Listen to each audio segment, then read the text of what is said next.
Well, we prepared to write these speeches. We had a series of workshops, and the first one that I attended was about vulnerability. So we watched a TED Talk, and then we were having a group discussion, and we talked a lot about how to be vulnerable as a speaker and how to open yourself up and tell a story for your audience. And one of my peers brought up the really good point that when you do that, when you share something personal to you, it also forces your audience to feel vulnerable as well. And so after we had that really powerful discussion, I sat down and I was really unsure of where to take my speech. Because for those of you who know me, I faced really hard times this semester.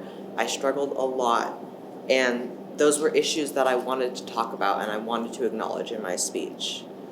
And so I went through many drafts of this speech, but what I came to and what I want to focus on is a compliment I received when I parted ways with my coworker. She called me resilient.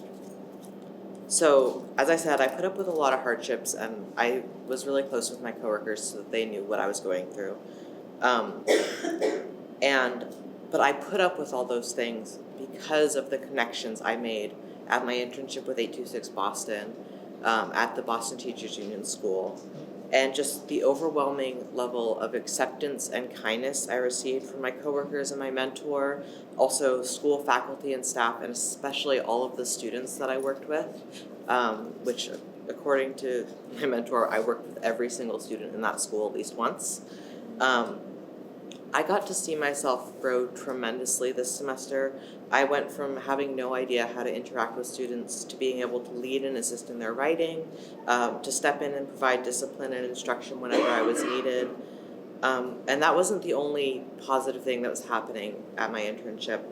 In one of the first days I was working there, a young transgender student stepped into the classroom, and he immediately just latched on to me as a fellow transgender person and role model. And I knew that every day that I was coming to the school, I wasn't just going to make an impact on students' writing abilities, but I was making a really concrete difference for that student's life just by being there.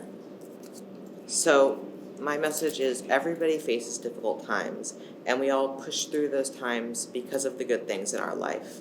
I persevered because of the fulfilling work I was doing and because I was making a difference in a really visible way for this student.